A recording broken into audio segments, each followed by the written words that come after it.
Hello, my beautiful people. Thanks for visiting Docentes DigitalesTV. In this video, we're going to do the feedback session for the previous episode.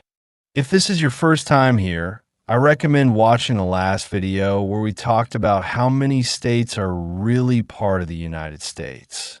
Now let's test what you've learned. Let's begin. Are there 50 official states in the U.S.? Yes, there are 50 official states. Is Washington, D.C. one of the 50 states? No, it's a federal district, not a state. Is Puerto Rico considered a U.S. state? No, it's a U.S. territory, not a state. Can people in U.S. territories vote for the president?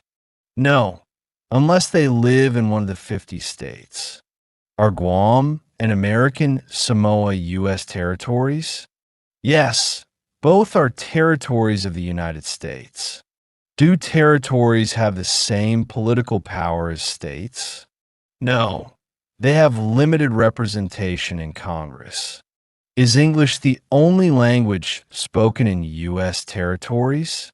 No, many territories speak other languages too. Has Puerto Rico ever been a U.S. state? No, but there have been discussions about statehood. Does Washington, D.C. have voting power in Congress? No, it has limited representation. Could the number of U.S. states increase in the future? Yes, if territories like Puerto Rico or D.C. become states. Watch this video again to reinforce everything you've learned. And don't forget to subscribe so you're always ready for the next amazing episode about English and American culture. See you in the next adventure.